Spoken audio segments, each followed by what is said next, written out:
sitting over here, and I'm fucking thinking, and I had a flash of my mind. Here you are, you can't get your money from Larry, and you're not going to. I hate to fucking disillusion you. This cocksucker, what kind of a fucking guy? He couldn't wait for John to die to take the car.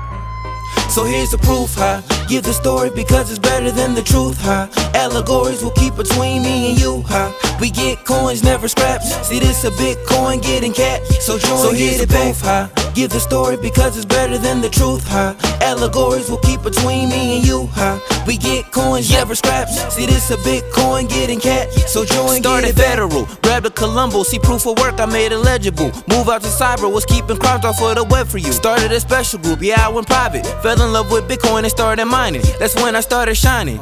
Getting green, dropping gems. Rocking the comic club, got them sent. They laugh, popping limbs. Give them life, here's the boost. Gotta put in the work, here's the proof. So here's the proof, huh? Give the story because it's better than the truth, huh? Allegories will keep between me and you, huh? We get coins, never scraps. See this a Bitcoin getting cat. So here's the proof, huh? Give the story because it's better than the truth, huh? Allegories will keep between me and you, huh? We get coins, never scraps. See this a Bitcoin getting cat. So join, get it back. Don't fucking drug dealer, stop! Please kill me, please! Oh, you worried about them now? Don't you gonna kill me!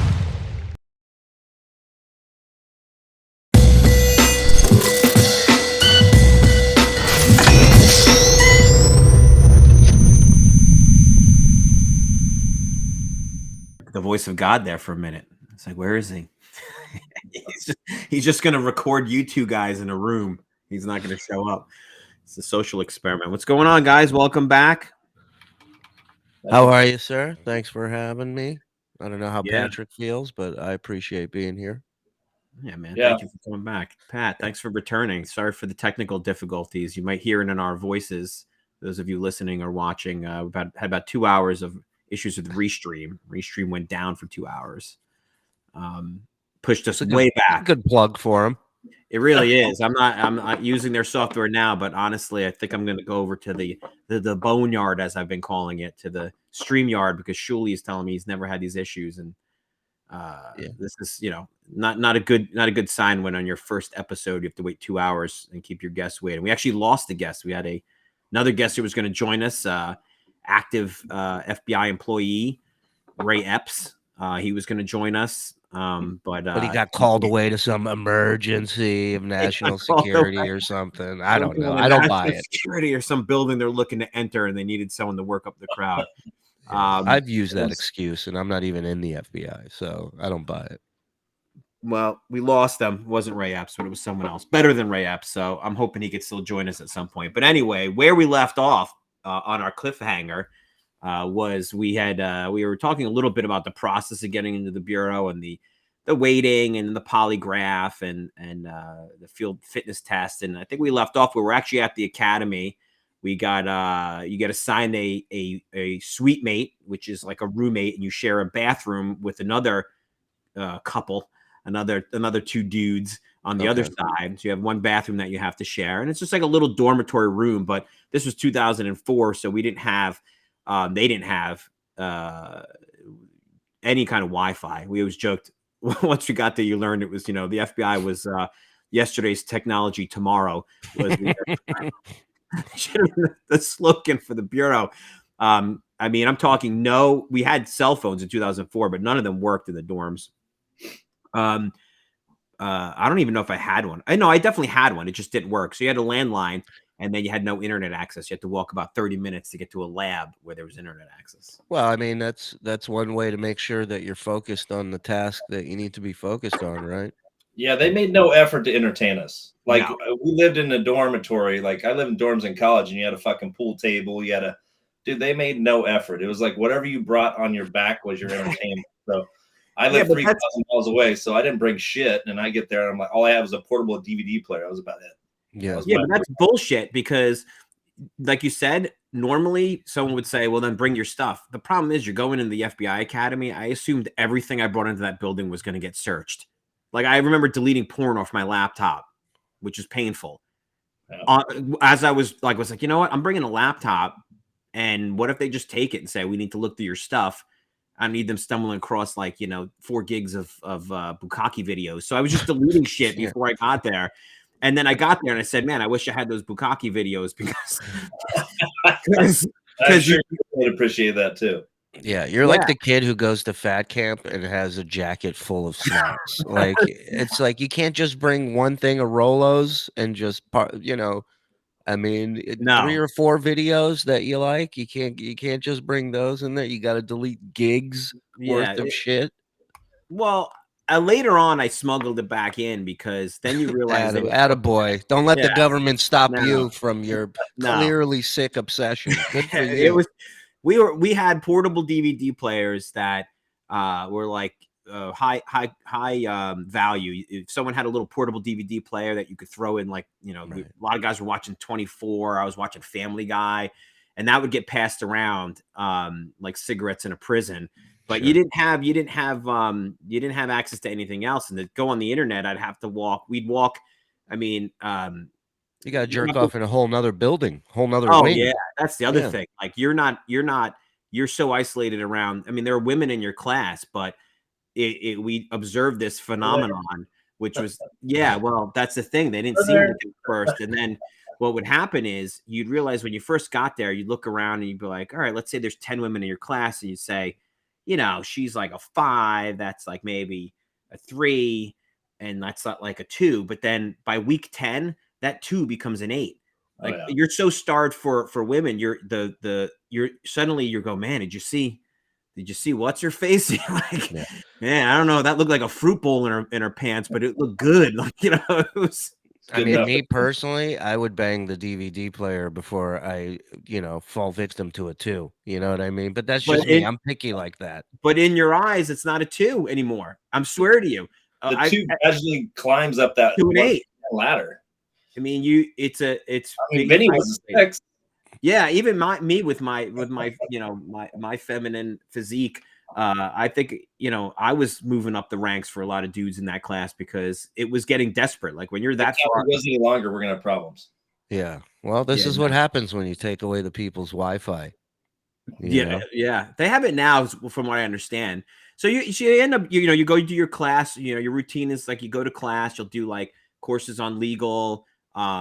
There's some like a lot of courses on interrogation techniques, source handling, and then you'll go to like firearms and you'll shoot, fucking MP5 machine gun for 2 hours straight, which is awesome. They'll train you on the Glock.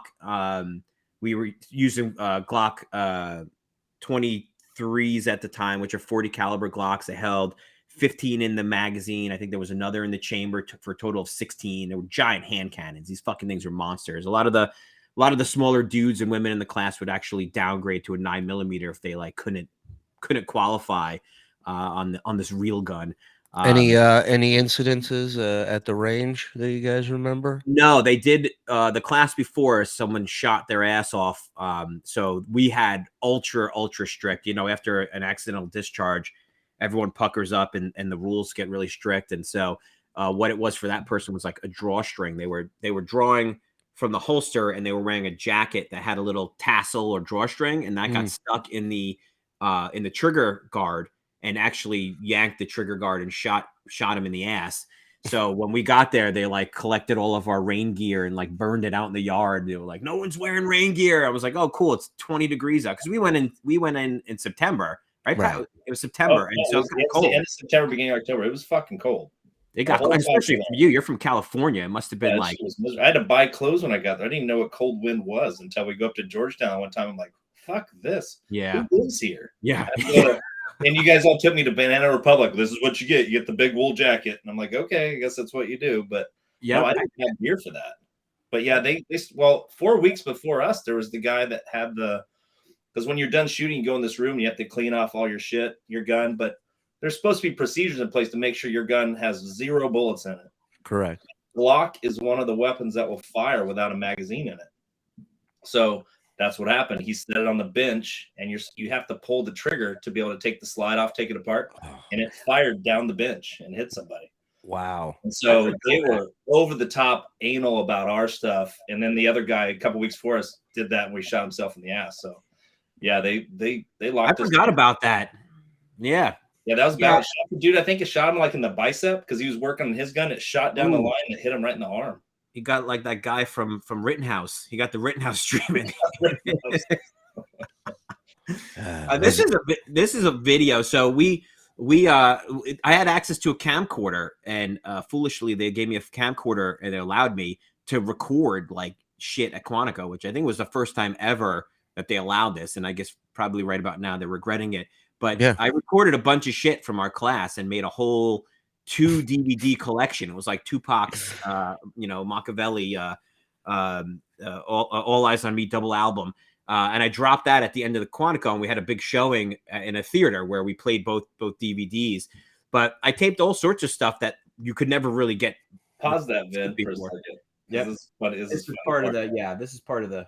So this is our super elaborate how you check in and check out system. So when we start talking about things like curfew and whatnot, you're supposed to, when you come in, it's an honor system, write in what time you got in. That's kind of, I hated that area. I was not good in that area. I kept You were writing. supposed to sign in and out anytime you left the building for any reason. And they would check it to make sure you were on time for us that got restriction, which not everybody was, but I was on restriction the whole time. I was on curfew the whole time.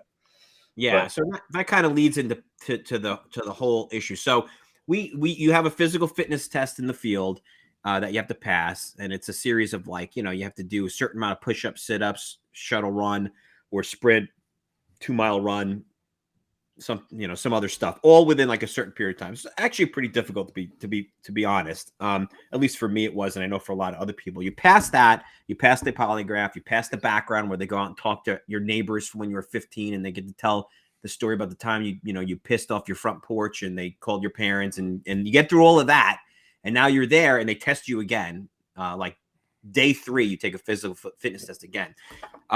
So 50-something% of our class failed. We actually set the record for most failures in FBI history. Now, that sounds horrible, except if I could show you a picture of the class, you'd be like, how is it possible these people failed the test? Well, this is when the wheels start to turn, that sometimes the tail wags the dog with the federal government.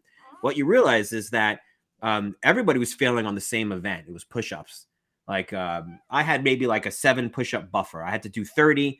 I could do 37, but conveniently I did 29. Mm-hmm. And when you talk to a lot of other people, they're like 28, 27, 29. Some people are like, I could bang out 75 push-ups, but they stopped me because I was going too fast, or because my elbows weren't parallel to my shoulders. And so they didn't tell me until I was done. When I thought I did 70, they're like 28. And you're like, 28, I did 70. And they're like, guess what? You get remedial PT. And then you get to remedial PT and you realize that there's like 15 instructors that they hired for this sole purpose of giving you remedial physical of getting you in better shape, basically. Yeah. So you have to justify their existence. How? If there's 5 people in that class and there's 15 instructors, let's say, that doesn't work. So I show up for remedial PT and I'm in there with what looks like bodybuilders and professional athletes.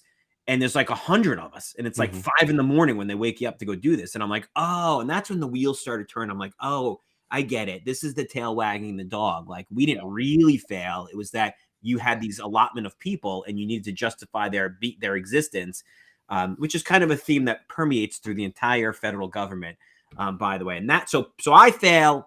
Pat, what was your deal on your first test? Push-ups. You had to get, so the way it was is you have 4 categories. You had to get at least 1 point in every category, a total of 12 to pass. I had 16 points total, but because I had 0 in push-ups, I go to remedial PT, which one thing to point out about PT, your classes start at 8 a.m., right? So if you've passed your PT test, you got to sleep in, go to breakfast, you're at class by 8. We, 3 days a week, Monday, Wednesday, Friday, had to go to a whole extra physical fitness from 6 to 7. Then they gave us an hour to shower and maybe get some food before class started. So we had like a whole separate academy than everybody else. And then during the day, sometimes during your class in the middle, we might have, defensive tactics or wrestling or boxing where you're already gassed from the morning. You're totally smoked. And it was like 2 separate academies, which I brought that up in my little exit interview, and they pretty much told me to kiss off. But it was boring. Yeah, the exit interview. We'll get to that. Oh, yeah. So So the only one who passes out of our friends at that point is the guy who was going to join us today. He passed. He was a personal trainer as a side gig before he got to the bureau. So So he was cheating. yeah, he cheated. He was fine. He was like me and legal, right? Like it was, he could do it like with one arm time behind his back. And two of our other friends failed, and including my roommate and another good friend of ours. So the majority of us failed, and so we're in this power PT. That's what they call that, I think, power PT. Yep. And there's restrictions. You cannot go out past a certain time. You can't leave campus except for certain days, I think it was, and for only a certain amount of time. And so that sucks, especially as a grown adult, because sometimes if you want to leave campus, you got to constantly looking at your watch. And that's where things start to really go bad, because I think Pat and I had developed somewhat of a reputation in class. And I we were both kind of class clowns, and, and so people were looking at us a little bit more closely.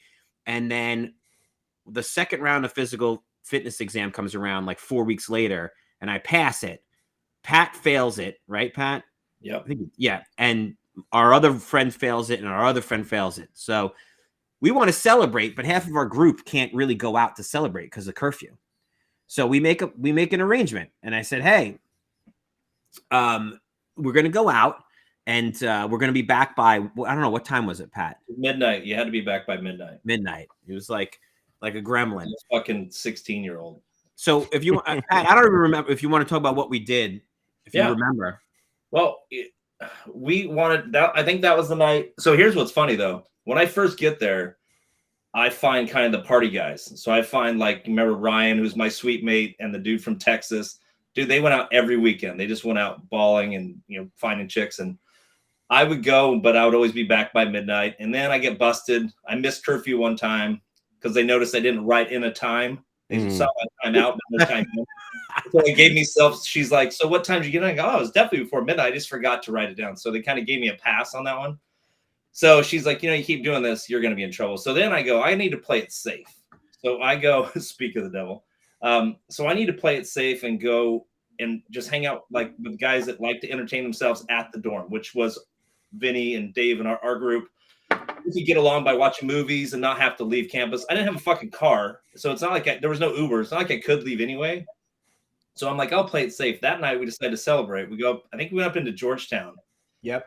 Playing pool and going up, and it was one of our buddies' old stomping grounds. He went to Georgetown, so we knew where to go. It was fun as shit. We had a blast. It was like a Friday night. Then on the way home, we're like, oh, fuck it, everyone's hungry. So we stopped at some fucking stupid diner where I think it was Vinny that ended up telling people that he was a porn producer. Oh, yeah. Might as well be. We ended up at like an IHOP. Yeah. You're telling them you're a porn producer, and they're like, really? Yep. And they were fucking hook, line, and sinker. And then when we get back, I already know the routine. I can't write the shit down. So I'm like, hey, take us to the back by where our dorm is. Drop us off there. We'll punch in from the back door and just go straight to the room and just not write anything down. And what time was this around now? Like close to 1. So we missed our time. There's 3 of us, though, that all had to be back by midnight. So I corrupted everybody and keeping them out past midnight because I'd done it several times. We had been drinking, and I remember, no, it wasn't just you. So I was allowed to be out, and Dave was allowed to be out. But the other 2 guys, if you knew them, were very obviously, like most of the people, they're very, very straight-laced. But when the alcohol start, some nights you just go out and everything clicks, Shuli. Like the buzz is good, the vibe is good. Absolutely. Everywhere we went was fun, and people were fun. Like I said, we ended up at that diner or whatever, and it was like a table full of these girls that were like drunk, but then really fun drunk. And then they came over and they were buying my story about being apparently a porn producer, which I don't remember. And they were just, Pat and I were cracking them up all night. So we were having a blast. And then we went to get food. I think we got Dave to eat French fries. He hadn't had French fries in like 4 years.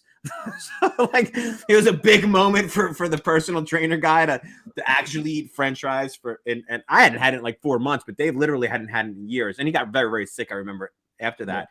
So it was one of those nights that was probably better for our mental health to actually be out. I know that sounds like a cop-out, but considering the stress and pressures we were all under, because that whole time you're there, it's not fun. I wish I would have been able to enjoy it more.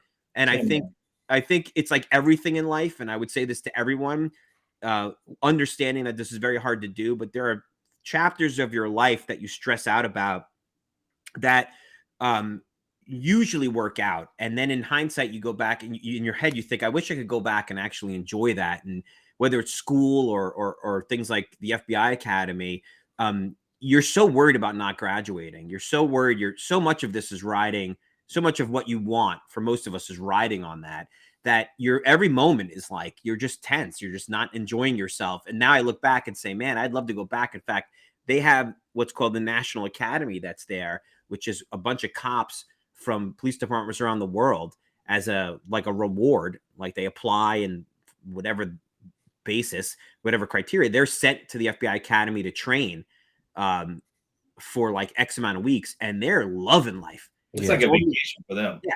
There's just dudes with mustaches running around the FBI Academy, fucking having keggers in the woods behind the base. Meanwhile, you're sitting there in your room going, I think I'm going to get fired tomorrow. Right. Is a totally different. Well, I was so they have, so believe it or not, there's a bar at the academy. There's a thing called the boardroom. It's about as basic as you could get. They have draft beer and like popcorn and shit. But of course, every night the cops were up there. Every fucking night. So what I would do is I'd be like, it is in the video right there. I would go up there and I'd be like sitting there shooting the shit with the cops every night so I could drink beer and I'd still get back to my room. I wasn't breaking curfew. I could stay up there as long as I want. I'm still on campus. Well, needless to say, when I ended up getting in front of our fearless leader, she knew every night that I was in the boardroom. She listed them off every single night. Of course, because the old guys were complaining you were drinking all their fucking beer, probably. That's Dude, why. They didn't tell me. They're like, fuck, man. You know, they're typical cops. They're like, dude, you just need to go be a cop, do real police work. This shit's bullshit. Yeah. They're like That's bullshit. They were cool as hell. I have a bunch of They're like, you got to sign in? What the fuck is that, dude? Yeah, like on a clipboard, dude? What?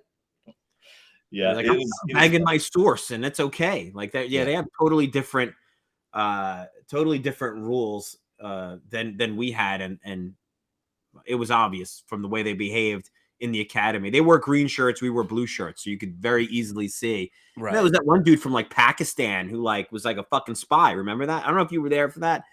Fucking guy from Pakistan. He ends up going to the lab, and they really restrict when you're a trainee, like what you have access to. But there are some classified systems in the lab area there were at the time.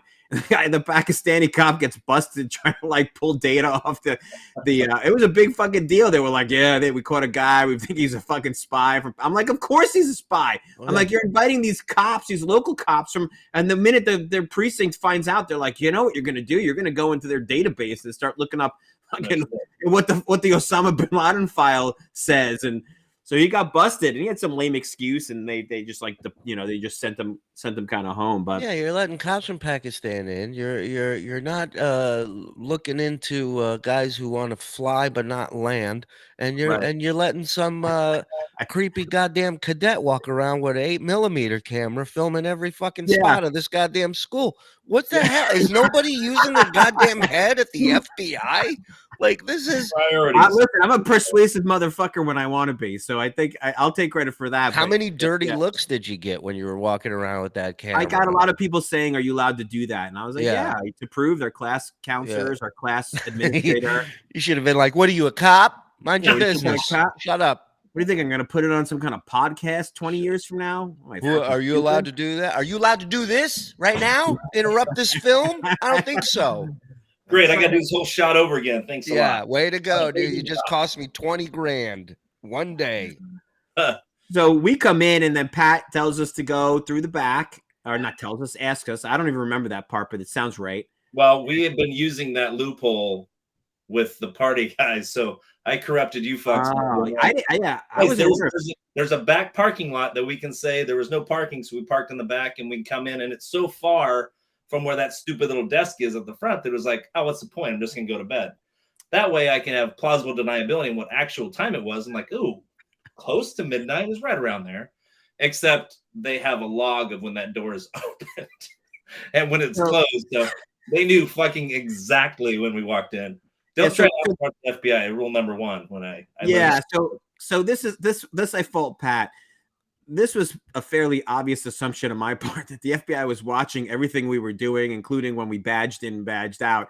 Apparently, Pat thought that he could just badge in a door and that people who had it in for him weren't going to take the time to go We didn't back even to work. badge the door. I had someone open it from the inside. So I had Okay. someone. I called. I think it was Ryan. He came and opened the door from the inside. I'm like, that way, there's no badge. Yeah, No, it's when the door is open and closed, badge or not.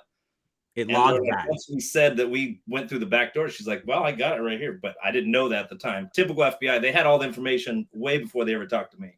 That reminds me. That reminds me of when we when I was dealing blackjack in Vegas with my buddy, who was my weed dealer.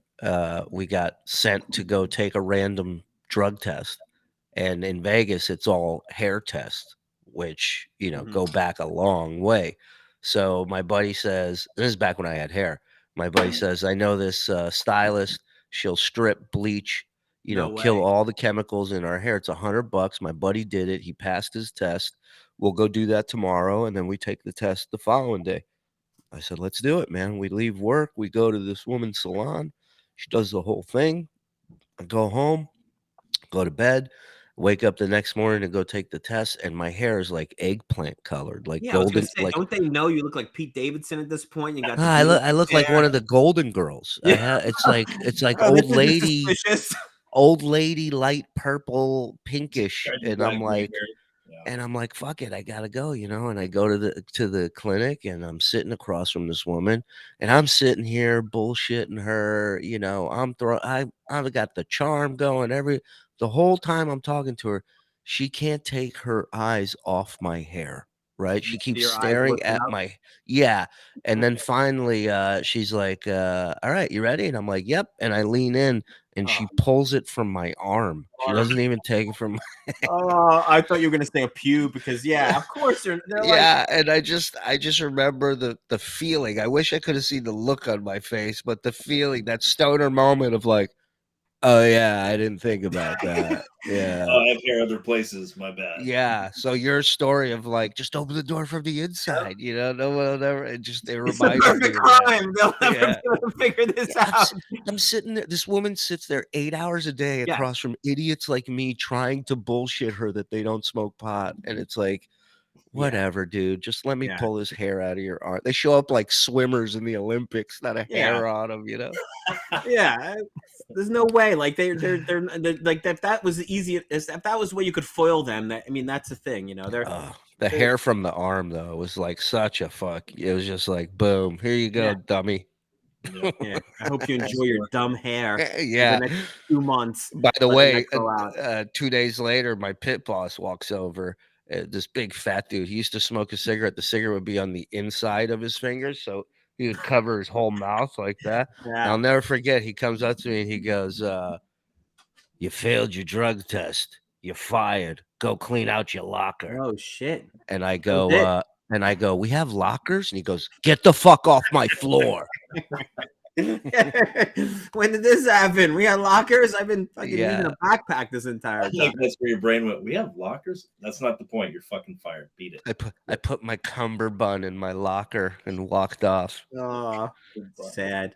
Well, no, that was the moment for me where I remember I parked on top of the Rio parking garage, and I'm overlooking the Strip, and I'm overlooking the west side of Vegas where I lived with my folks at the time, Mhm. and I was doing stand up a little bit, and that's when I was like, that's the last job Yeah. I'm working in a casino unless it's doing stand up. And I'm like, Yeah. I'm doing stand up full time. Fuck all these jobs.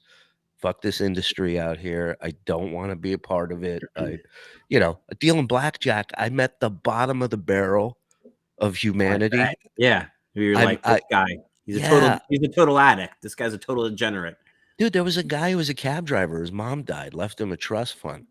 Instead of doing something with it, investing it, saving it, he would come in, he would play two hands by himself. He'd shut a Oh, table down yeah. and he'd play two hands, 2 grand each hand, each spot. And it's just like you're watching this and you're like, he's done in a month. Yeah. He's going through everything. And then you're working around people like that too, where it's an industry where you get your tips from the night before, cash in hand, that next Oh, day. so they So it's gamble. like there's people that don't even make it out the door. They put the blow it money all. right back into the casino that paid them. It's Oh, I bet. wild. Yeah. They So love it. They're probably looking to hire people like that. of course they don't care. They're literally not paying them for work. That's right. They're making they're money off lending of it. them money. Yeah, they're lending them money temporarily for a couple hours while they feed it back in. It's a beautiful racket, man. Yeah. No, casinos scare the shit out of me for that reason. They're just the energy in a casino is kind of like evil. Like it's like, yeah, I could totally see getting addicted to this and Bill blows up. Maher has one of my favorite jokes where he's like, "You want to he's like, you want to have great security when it comes to terrorism." He's like, hire the people that Vegas uses for security. He says, Mhm. you can't even do math in your head without getting caught. It's a great joke. Yep. Yeah. And Literally. Yep. Card yeah. Yeah, counter. but he can't walk into a casino in Vegas because he still owes on they gave him a whatever the fuck a Marker? marker, and he still owes it. And he's like, dude, they'll see me as soon as I step in the door. I pop up on their recognition system, and they're on me. He goes, I walked up to them. was there. He's like, I was all fucked up. He's like, oh, I'll go in there and see if I can gamble. He didn't even get through the double doors. He got in the first Wow. like, and they just elbowed him out. Yep. Get the fuck out. I had my blackjack teacher. When you go to blackjack school, you're just dealing blackjack all day, and you're learning the lingo. You're learning, how to communicate with the pit boss. You're learning the payouts. So the teacher, he's telling me one day, I'm dealing. He says, keep your eye on your chip tray because there's people good enough to take money right from under you. Wow. And I'm like, what are you talking about? We've all seen how close the chip tray is to the dealer. It's on the other side of the table. It's like, there's no way that can happen without me seeing it. I deal everybody their cards. I go around, hit, stay, boom. I go to flip over my cards, and he put a thumbtack through my cards and the felt without me even seeing it Wow. Really? to prove that To he prove could that do he it. could have got it. Yeah, he could grab it. And I was like, how the hell did you do that? And he says, I wasn't always teaching blackjack.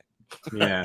Which, Yeah. a lot of those dudes, so they can walk into a casino again, end Yeah. up having to work for the casino, right? So Makes No, that sense. makes total sense. yeah. Inside secrets. Well, so Pat does the door trick. I go to bed. I'm was hammered. I remember. We wake up the next morning and just hung over, but we go to class, and I'm walking to class, and the class supervisor, an FBI agent who is assigned to Quantico, pulls me out of class as class is starting, or right before maybe.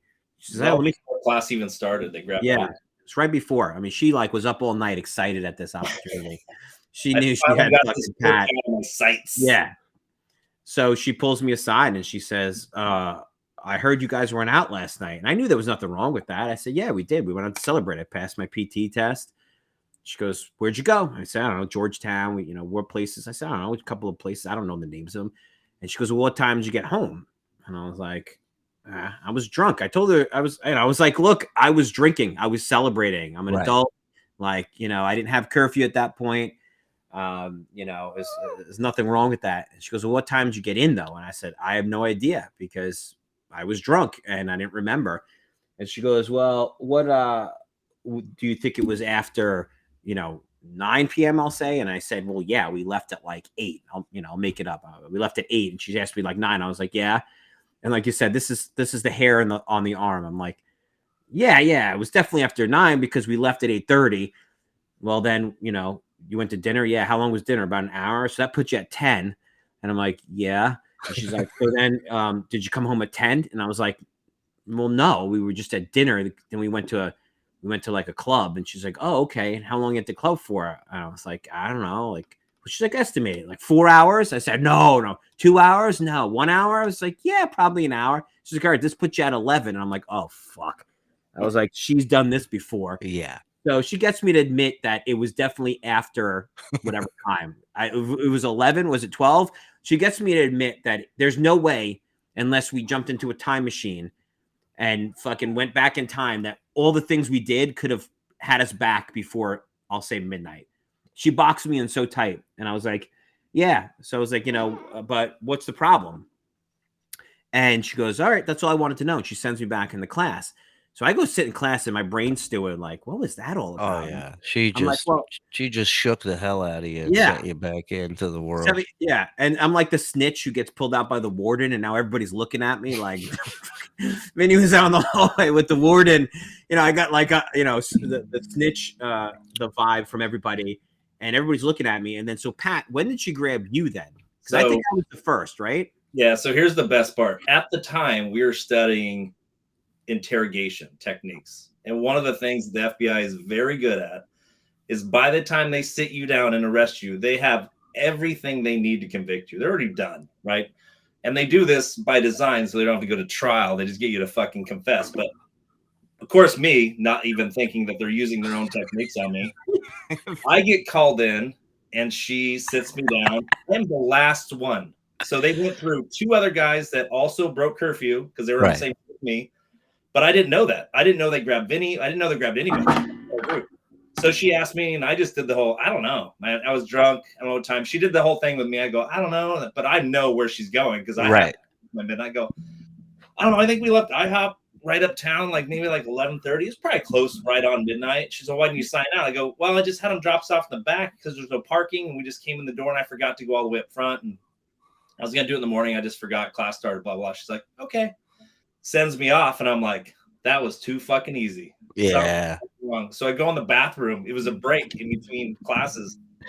And our buddy's next to me. I'm washing hands. I'm all, hey, Lynchy, any chance you talk to Bransford? He's all, dude, does not even look at me. He's looking straight. He's all, yeah. I go, you tell her he got in after midnight. He's all, yeah, sorry, man. Sorry. And he leaves. Oh.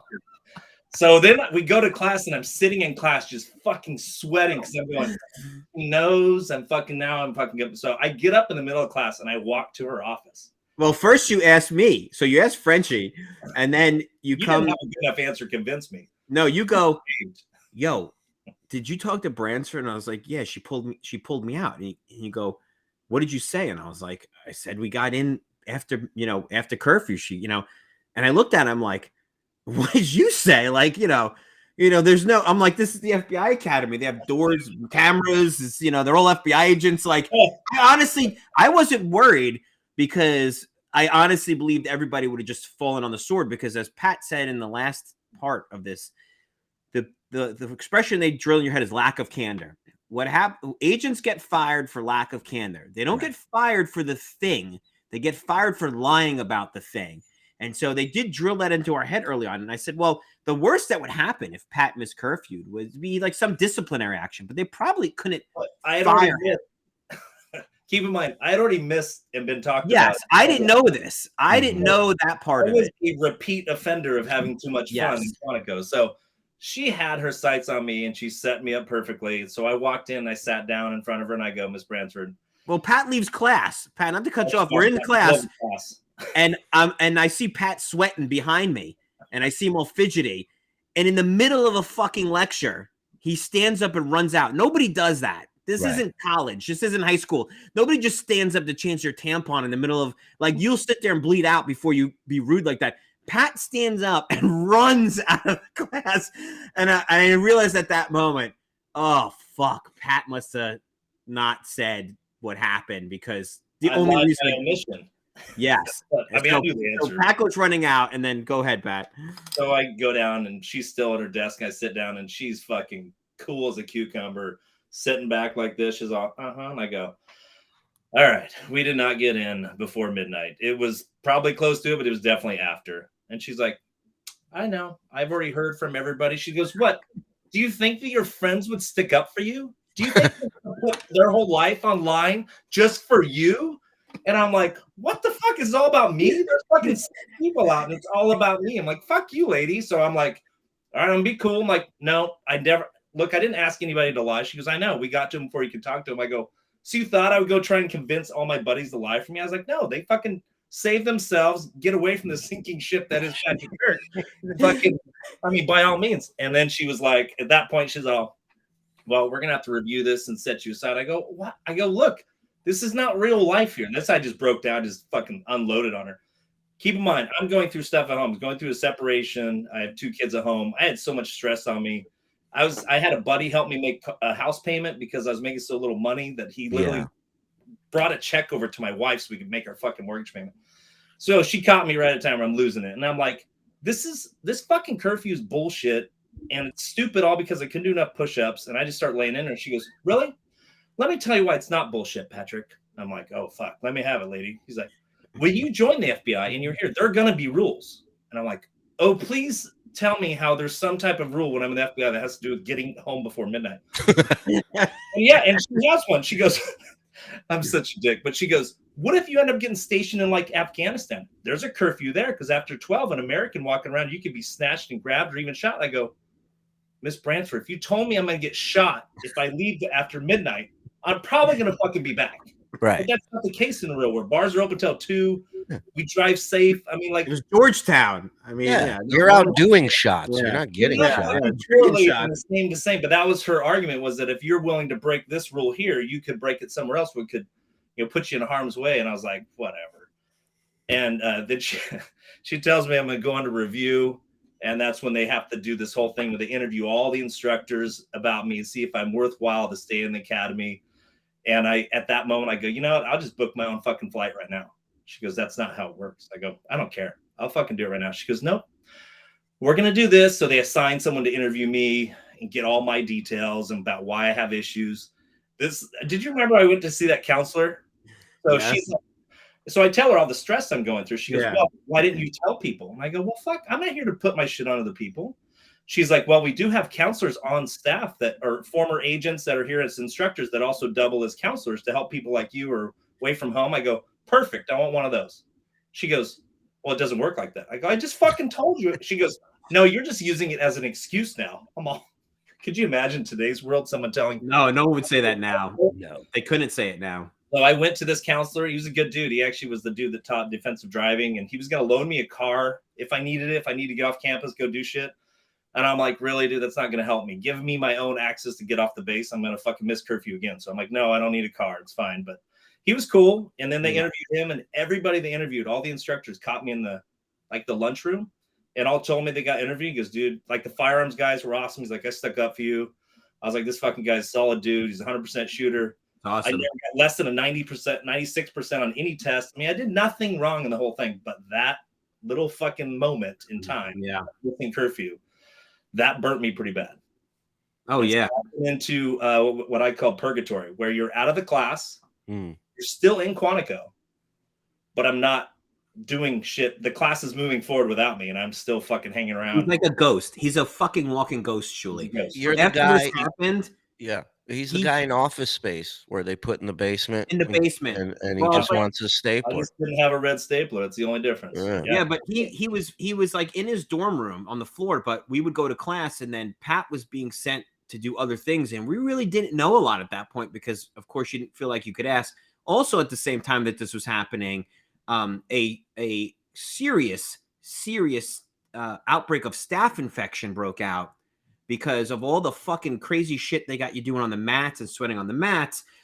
The common factor was everyone was getting sick from what we thought was the gym. And what we learned later on was that the cleaning staff at Quantico was using the same mops for the toilets as they were for cleaning the fucking mats. And so people were disappearing from our class and other classes mysteriously. There is no like, let me say goodbye at the end of like your Survivor challenge. They just disappear. And you're like, what happened to Steve? And you're like, I don't know. Like he's gone. And they're like, don't ask about Steve. And you're like, okay. They're trying to keep it under wraps. Meanwhile, like staph infection's going through, which is lethal. Wow. So we got staph infection breaking out. We're wondering what the hell's going on. I'm seeing people in class with, lesions and things. And Pat gets NARB, New Agent Review Board. That's what it's called when they take a student out and they actually, basically give him his due process before they fire him. And then all of a sudden, we're not talking to Pat much because we're completely on different schedules. And then we're like in Hogan's Alley, which is that fake town that they built. Yeah. And we're doing like firearms, like drills. You do drills for like arrest scenarios and stuff. Right. And I think it was the movie theater. I'll never forget this. And we're like doing an arrest scenario. In the back, I hear like loud grinding and coughing. Like there's a human in the back, like a guy like Sloth from the Goonies that they've chained up in the back. I hear like a noise, and I go wander off and go look, and Pat's in the back. What were you doing? Like shredding classified documents in the fake movie theater in Hogan's Alley? Yeah, so when they had me doing odd jobs because they can't have me just sitting around. So I was shredding documents, and then one day they found out I knew computers. So again, I was working out at Hogan's Alley, and there's a little area where they had some basic computer stuff where they did some of the video production for that awesome video show the first time. They did all that stuff there. And they found out I could work on Access databases and shit like that. So they finally got me doing computer stuff, which was fine. That was actually where I set up my first Gmail account. I still have email from that time where I was job hunting while I was sitting in there. But so I'm like, this is not going to go well. I already know. I need to fucking set some up. This Gmail looks like it's taken off. Let me sign up for one of these. Yeah, but no, I had to do odd jobs. They moved me out of my room, so I was not on the floor with the class. They put me in a whole other tower. I was in my own room, but fucking no connection with anybody. I couldn't reach anybody, couldn't contact anybody. I was not supposed to go to the floor where the class was because no, you came to my room one night. Interviewing some of you guys about me too. They wouldn't want me to corrupt you, and they didn't talk to us. At least they didn't talk to me about you, but they did. I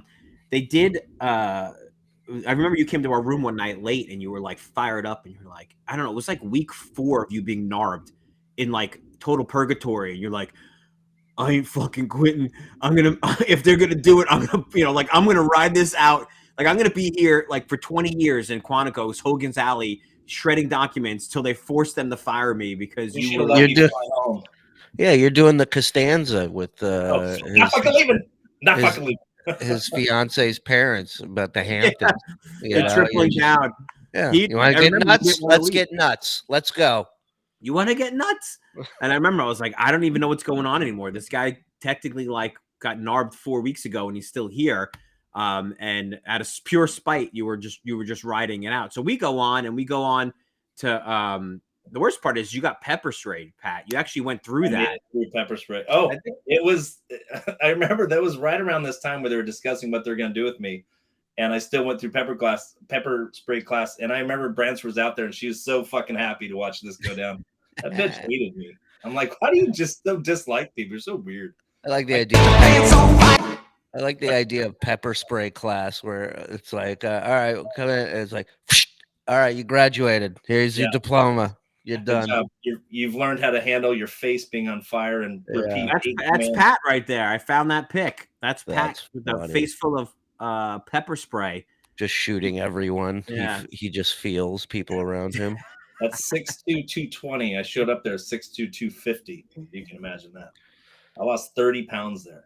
I should go back. I need to go back on that diet. Oh yeah, I was like down to like 155 when I left there. I was just you do leave in the best shape of your life. You were like lean. You're like ready to run through walls when you leave that place. Yeah, you're in bed by midnight. Oh yeah, you're eating healthy. You're exercising constantly. You're hydrated. Like your urine is like crystal Pepsi. It's just nothing but clear shit coming out of your dick. But yeah. So Pat ends up it was fucked up because then Pat ends up going through that NARB process. My 2 other friends who failed the PT test fail it again, so they get fired. Wow. So now it's just me and Dave, and like Pat's gone at this point. I think at this point you were gone. Like towards the when did you leave, Pat? I left a week before graduation. They sent me back to they finished their review. They sent me back to the Sacramento field office. So I still FBI employee. They wanted me to be an analyst and shit like that. So I go, well, send me back to Sacramento while you guys figure this shit out so I can at least be home with my family. Yeah. You don't need me here to do this shit. You don't need me shredding paper. And that's what I did there. I went there and I fucking shredded paper. I fucking old case files. This guy can shred paper. Let me tell you, he runs that shredder like nobody's business. 8 hours a day in a small room shredding paper in this big ass grinding machine that filled up these huge plastic bags that I would just fill them up, take in the dumpster 8 hours a day. They're calling for Pat like Rivera from the bullpen. They're just gonna give me the shredder. Bring him out here. Shredder. We got a guy 6'2", but he can only do 29 push-ups, so he can shred paper now. But he did everything else great. Yeah. He aced his exams, great shot.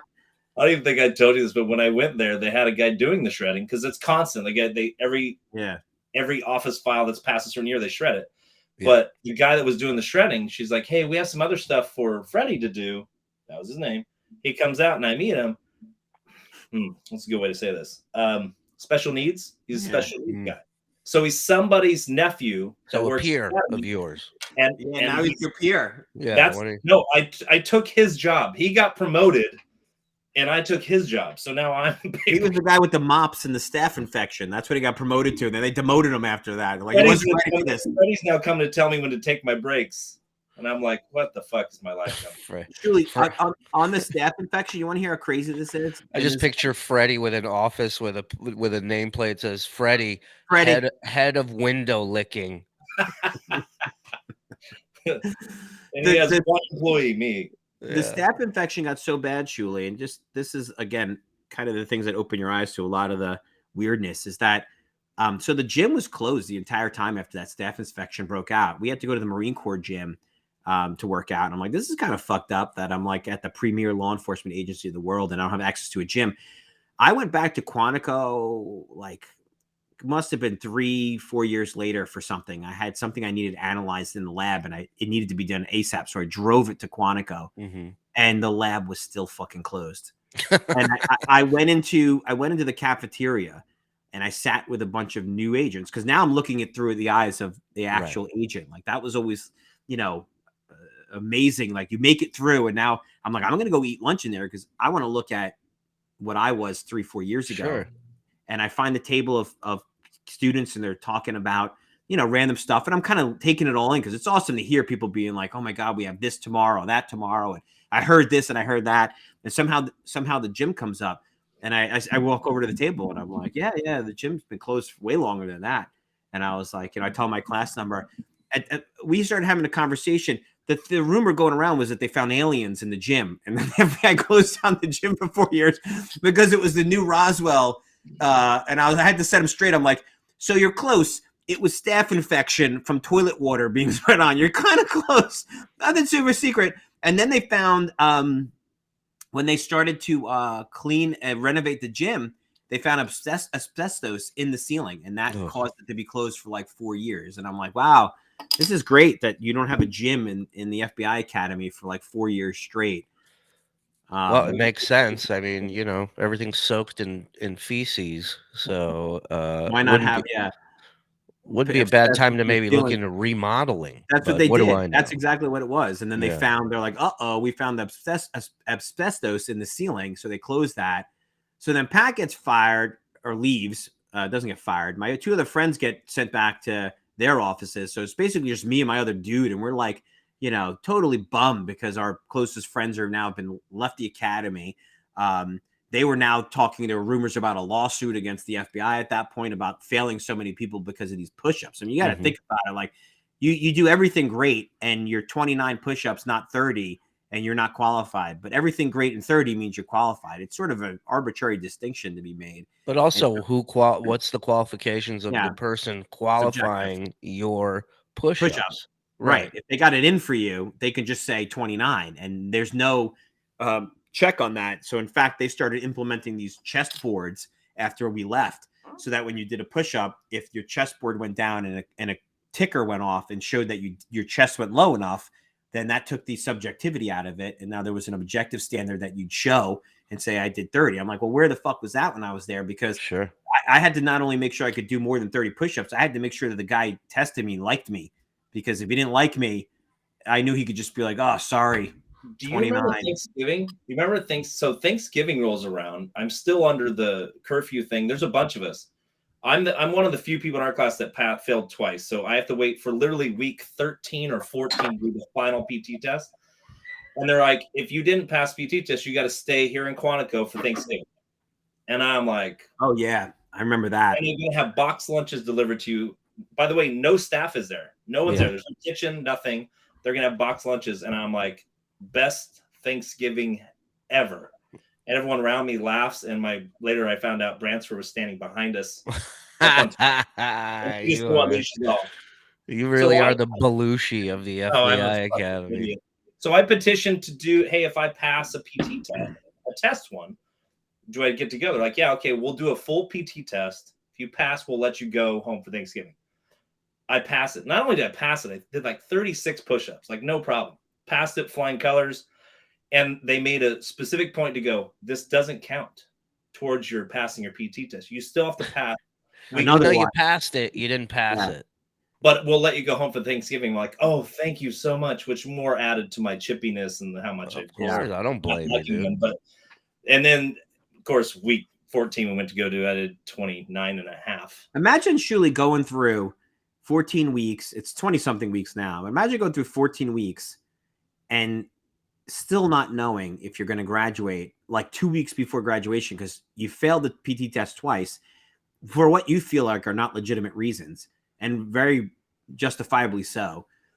And then you get sent home like, you know, a week before graduation and you're like straight A student, your qualifications are great, you know how to box, you know how to do jujitsu, but the fucking push-ups became this like boogie monster. Let me tell you what it all comes down to. All right. And I've heard your guys' stories. And here's my assessment. The FBI Academy is literally like having a wife. No matter what you do, it's never good enough. It's never 100%. That when they interact with you, it's because they know something to trip you up and to get you in trouble. It's the only communication they have. There's never a pat on the back. Good job. Nothing ever changes. It's a marriage. But that's the first thing that bothers me about it. The other thing is like, yeah, there's so much room there for people to have a personal agenda with somebody and really ruin your entire experience there, which sucks because maybe that is your calling. Maybe that is where you are supposed to be, and you can actually accomplish some good from it. But because this person, has an ego and has some sort of problem with you for whatever reason, they can just take that entire wind right out of your sails, that passion from your heart, and just and make you not, and just create that chip where Pat's like, yo, fuck you guys, man. Yeah. Like, I don't even need this shit anymore. What was so great, you're so right, because I'll give you an example. The academy's a different world than the actual FBI. So when I go back to the field office, they're like, you couldn't get through it. What's going on? So I tell them what's going on. They're like, what the fuck are they doing out there? We just wanted you to come back to work. So the lady I was going to be working for, I was going to be going to cybercrime in the Bay Area, San Francisco Bay Area. She calls me up at the Sacramento office. She goes, what happened? I heard you're out of the academy.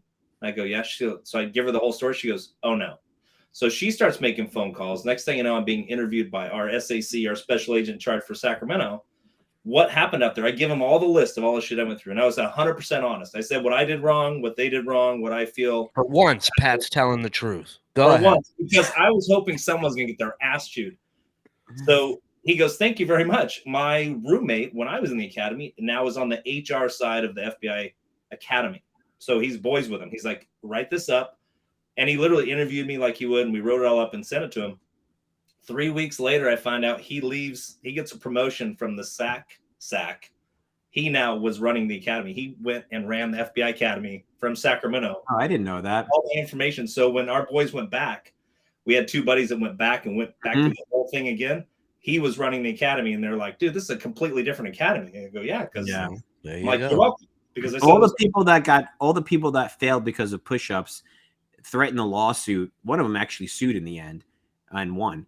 But there was a threat of a lawsuit, and so they put a class back together with all the misfit toys, as we called them, and so they went back. So I have two friends that had to do the academy twice, and had to act like it was the first time, like to go back and like get pepper sprayed again and get punched and choked. I was gonna say that's like having a place fuck up your hair, and then they're like, "We'll do it for free the next time." Like, yeah. Why am I? And they did back? it. No, but they did it, and all these guys went through, and they changed over the way they judged the push-ups and all that other stuff, and they cleared it. And then in the field, what changed was that because I was an agent and I'm hearing these stories, and what ends up happening is we get an email from Director Mueller one day that says there's going to be, in addition to our firearms qualifications, you're going to have like an annual or biannual, I forget, physical fitness examination. And I'm like, okay, we never had that before. And then I started calling people and talking to a legal counsel for the Bureau, and I was like, what's the deal? And they're like, well, bottom line is a kid got kicked out of the academy because he couldn't do enough push-ups. he sued, and his argument was, how important can push-ups be if the only time you have to do this test is in Quantico and they never test you again? Which just makes sense, right? If firearms, I had to qualify 4 times a year for firearms. Most FBI are phenomenal shots, right? Every time you go qualify. Driving, I imagine you have to test for, you know, and it's 100% such a great argument. And so the judge agreed and said there's no connection between how this can be beneficial for an agent if you're not testing it ever again, and an agent could be there for 25 years later.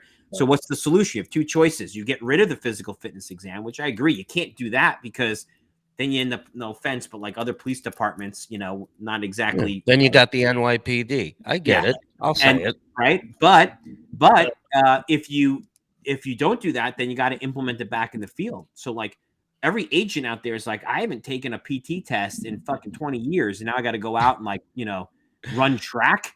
Like, dude, I remember like my first week or 2 in New York and being outside in Midtown and like smoking a cigarette. And I remember seeing a cop drive by, arm on the window, smoking a cigarette. And I'm like, I've never seen a cop smoking a cigarette in uniform. And this guy was 400 pounds. The last thing he needed was a cigarette. And I'm like, I will say that, that I only knew like a couple of overweight agents my entire career. But so that lawsuit happened. And then, and then Pat was gone. And, you know, I had an incident in, you know, again, I learned early on that sense of humor is not something that is valued at the Bureau. So we have this training scenario where you're shooting your gun. At the time, it was one of the most sophisticated interactive. Now VR could do basically the same thing, but you got a gun hooked up to a hose, virtual reality kind of set up with screens, and they put you at an arrest scenario. And my partner gets shot in the arrest scenario. Like I'm like his partner, and he gets shot. And the instructor says to me, "Okay, your partner's down. He just took like 2 to the fucking face. What do you do now?" And of course, what do you immediately do when your pressure's on? You go to your comfort zone, which is humor. So I said, start planning a funeral, I guess. See, that's good. I thought what I would have done, I would have dropped to my knees and went, no. I would have let out one of those. Well, they did not go over well. I heard an audible ooh. They all bailed on you. That's they bailed on me like a bad crowd. And I wanted to laugh, but I knew that was not these are firearms guys. They're intense. Dude, you know when Pat knows you're out. When Pat fucking throws me under the bus, and I couldn't blame him. And the instructor who had been shot and stabbed like 8 times in his career did not think that was funny. And he said, that is exactly not the fucking answer I wanted to hear. And then he made a whole lecture as I stood there in front of the class like a buffoon, and just fucking hammered me. Just demolished Vinny in front of everybody. I just stood there like it was like somebody you just fucking, you know, point out a tiny kick in front of the class for 30 minutes. Meanwhile, am I the asshole for saying, how about we get a guy who teaches the class that's never been shot? Huh? How about we do that? Is that too much to ask for? I want the guy who's made it through 30 years without so much as a paper cut. I want to hear from what are you here to teach us? How to do it the wrong way, dude? Like when you get stabbed, you want to lean into it. Yeah. I'd be like, how many times were you stabbed, dude? I'm going to listen to the janitor before I listen to you, bro. And the lady who had it in for Pat actually after the class pulled me aside and she's like, you know, I thought differently of you and I'm really disappointed. And I knew at that point, I was like, oh no, I'm marked for death now. I'm totally marked for fucking death. That was early on. I skyrocketed past you after that. I will say one thing. Do you remember, this sticks out like it was yesterday, like it happened yesterday. One of the funniest things ever said in class, it wasn't by either of us, and it caught me off guard, was when the instructor was we were talking about like crime scene stuff. And he's like, you know, you don't know what you're going to, he's kind of an intense instructor. You don't know what you're going to get. You could walk into a scene. There's a person there with his head chopped off, an umbrella shoved up your ass, and they're up their ass. And they're like, what are you going to, who did this? And I think it was Leon goes, the penguin. That's a good one. The instructor just walked in. There's only like 4 of us laughing because we had sense of humor, but man, everybody else is like, And I was like, that was Yeah. fucking pretty funny. And it was so That was quick-witted. awesome. Did he set you up for that joke? He was like on it. It was so funny. Let me tell you one thing I learned. Anytime you have echo and a little bit of reverb, any response is funny. You can say, "What do you do?" Check the weather. You know, then you do that. Yeah. Wow. Well, in any case, that's I hope that was a little bit of insight into what Quantico is like, a little bit behind the curtains. There's definitely more to this, but I think we kept it just PG-13 enough, Pat, to keep you alive and me alive and employed without getting suicided. But yeah, Shuli, any questions on any of that? I know we covered a ton of ground the last couple of days. Yeah, no, I think I mean it's fascinating from an outsider's point of view to see, you know, it's like you hear about the SEAL training stuff and all these other entities and how they do their thing, but the FBI is a place you don't really hear a lot about, you know. So for me it's fascinating to get to really find out that like the douchiness of corporate America is also in that, you know, in our law enforcement agencies where it's like you said, these guys, you know, they fail you so they can prove that they're not wasting money having 15 people employed to scream at you, "You're a fat piece of shit," and get your legs up. And it's Yep. like, so yeah, everybody. I always said, man, one thing I learned about corporate America is that they love to see people pedal. It doesn't matter if there's a chain on the bike. They Yeah, just no, want to no, see yeah. people pet Yeah. everybody. I'll send you an email on that. I'll CC you on that. I'll do that. It's all bullshit. It's like, Yeah. meanwhile, you miss the point of it all. Point. You miss you end up losing people that would have not treated it as a Oh job yeah. and definitely not looked at it as a job. When you have a dream or a passion for something and you get a chance to do that, that's not work to you. That's not a job. You don't ever sit there and go, this fucking blows. It's not the case. You give it your all every minute of every day. It's every thought you have. And that's the way it should be when you're passionate Yeah, about those are the something. people you want for any Those are the people you profession. want. And when I got to New York, and it's another story. But when I got to New York and kind of fulfilled the dream, I got assigned to an Italian organized crime squad, which was like I mean, you got to remember, I was reading Donnie Brasco's book in 1995, and now it's 2004. 10 years later, 2005, and I'm assigned to the Colombo squad, the most violent La Cosa Nostra family out there. And it's like you pinch yourself going, wow, I remember reading this book before I went to bed in high school, and here I am. Yeah. So How many other porn producers can say they did that? not a lot. Huh? No, Not not a a lot. lot. Not a lot. Congrats, Vinny. Yeah, Congrats. I was Quite one of career the spreading first. out there. In broke the the glass next ceiling. episode, we're really going to deep dive into your porn issues. I think that's a whole thing that Quantico missed personally. Yeah, probably. Or I'm just more candid about it than I most. But hear we'll you. definitely have a discussion on that. I'm definitely more candid about it than most. But yeah, man. Any final thoughts, Pat, before we wrap it up? I know we went long, and Chuli's got to go too. But No, any final man, thoughts, Pat? I'm always thrilled to tell this story of my failure. It's amazing. It's so much fun. I love that you're able to tell it, and It's real life. I mean, I tell my is. kids the story. I mean, when they got older, I told them what I did and how I did it, and I use it as a life lesson on at the end, no matter what the result, the truth always wins. And if you try to go around it and it fucks you in the ass as it did me, you have no one to blame but you. You had control of everything, which I did. Had I sat there and said, yeah, I missed it for the fourth time, who knows? She might have slapped me on the wrist and said, one more fucking time, you're done. Yeah. Yep. It today. But although with my personality, I probably wouldn't be. But it all happens for a reason, dude. Everything happens for a reason. It does. And how I feel. Pat, and this is what we've talked about. And again, another conversation. But you had the disadvantage, and I didn't realize this as much, is that you had kids. I was just married, so I had just been married, and it sucked leaving my new wife. But I didn't have kids, and that is such a difference in everything psychologically to go into the academy, and that's why I encourage people who are looking at any kind of schooling or anything challenging like this is do it when you don't have kids, because surely you know the deal. Kids change everything.